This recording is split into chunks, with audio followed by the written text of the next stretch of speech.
7:23, lo anunciado, Rodrigo Parra, analista de datos, nos acompaña en esta edición. ¿Cómo estás, Rodrigo? Un placer reencontrarnos. Buenos días, Patricia, Tanús, ¿cómo están? Esta curva mortal al alza, 3 picos significativos de muertes a causa de la pandemia en las últimas semanas. ¿Qué nos dicen realmente? ¿Que estamos en el peor momento de la segunda ola? Otros analistas aseguran que estamos ingresando a una tercera. ¿Esto de qué forma es significativo? Porque impactante ya lo es.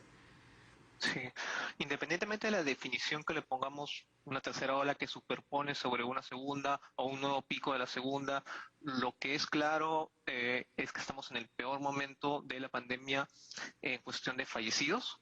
En las últimas semanas, como ya adelantaba, se han reportado picos de fallecidos. El último fin de semana se han reportado más de 400, que nunca habíamos visto una cifra de esta magnitud.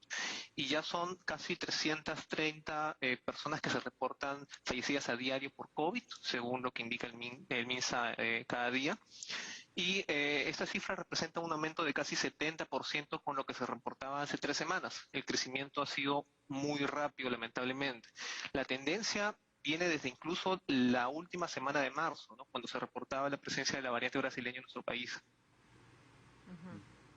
Sí, Rodrigo, justamente te quería consultar respecto a la cantidad de contagios que hay, porque si bien es cierto hemos alcanzado picos de personas fallecidas en 24 horas, no se ha alcanzado un pico de número de contagios por día. La proporción quizás en aumento no es similar en ambas cifras. ¿Podríamos decir que la letalidad quizás ha aumentado o no necesariamente? Esta proporción entre ambas cifras, ¿a qué se debe? Justamente tenemos en imágenes el reporte del MINSA, sostiene que hay 559 personas contagiadas en las últimas 24 horas. ¿Y podrías resolver este punto en particular? Parece poco, ¿no? Sí. Bueno, la cantidad de casos que se han reportado en las últimas semanas ha ido disminuyendo ligeramente. Esto también a su vez porque se ha reducido la cantidad de pruebas que se reportan a diario. Igual no podemos negar que la proporción de casos que se reportan sobre el total de pruebas sigue aumentando ligeramente. En la última semana, hace 2 semanas, la positividad por pruebas moleculares era alrededor de 14% y esta terminó la semana casi en 16 a 17. Entonces hay un aumento de contagios, pero si bien, como ya comentabas, la cantidad de nuevos casos que se reportan a diario no ha variado mucho, pero sí ha aumentado, la proporción de estas que requieren hospitalización y camas UCI y también la proporción de fallecidos sí ha aumentado considerablemente. Esto lo vemos en los números, pero si lo corroboramos con lo que indica el Colegio Médico es que se están viendo que los casos que están llegando vienen con síntomas más graves y en menor tiempo, y sobre todo de personas mucho más jóvenes, desde 30 años inclusive. Sí. Y es ahí donde vemos el desfase entre los nuevos casos que se reportan a diario y el incremento casi exponencial de los fallecidos que vimos en las últimas semanas. Rodrigo, brevemente, ¿la letalidad, por lo tanto, ha aumentado o no respecto al virus y con la presencia de la nueva variante? Sí, al menos en nuestro país, basados únicamente en los números, sí. Ahora, esto también nos podría llevar a concluir que entonces más personas están muriendo en casa sin recibir asistencia y que personas que si tuvieran esta posibilidad de acceder a un servicio de salud podrían salvar su vida. Entonces el margen se vuelve más amplio.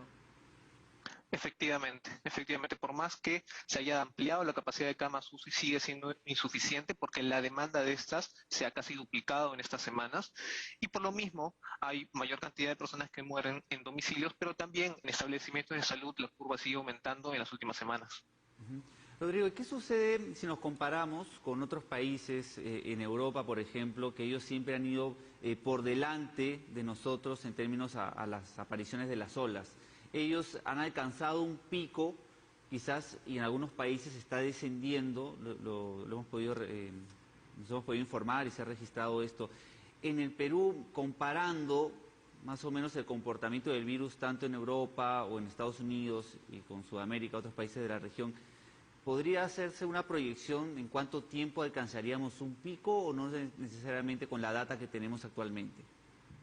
Sí, lamentablemente nosotros estamos en un constante pico. En las últimas semanas hemos solamente aumentado este récord de fallecidos.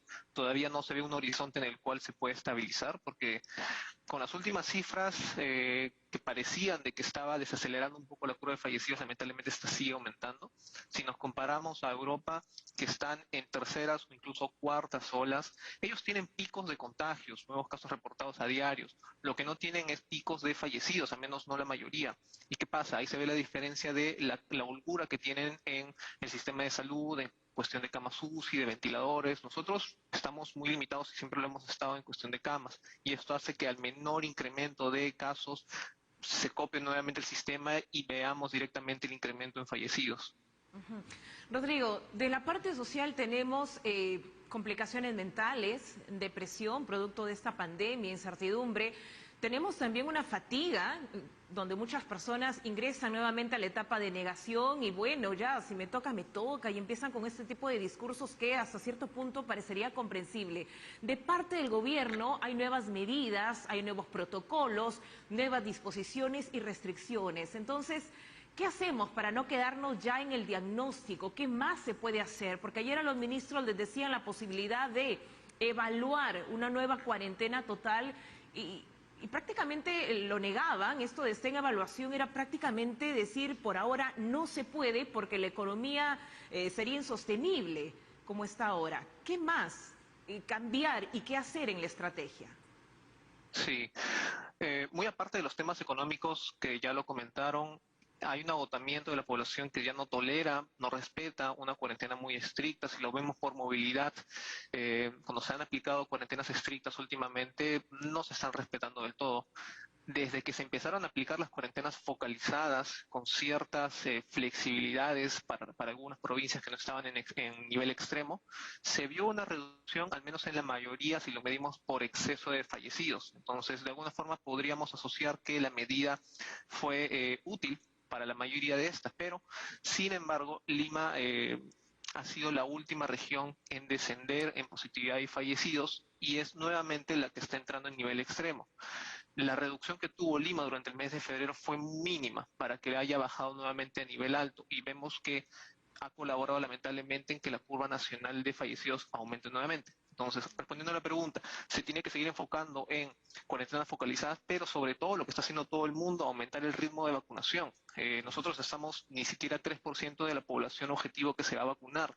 Esperemos que lleguen mayores lotes y se pueda aumentar este ritmo, porque si no, vamos a seguir repitiendo esto a medida de que vayan llegando las olas. Claro, y justamente ayer informábamos sobre lo que ocurre en Israel, que el 70% aproximadamente de la población ya está vacunada y ya no se utilizan las mascarillas en las calles, ya no es necesario, según lo ha determinado el mismo gobierno israelí. En el Perú, ¿cuánto porcentaje sería necesario, según la data que usted tiene, cuántas personas, más que el porcentaje, cuántas personas aproximadamente vacunadas con segunda dosis para poder tomar esta decisión?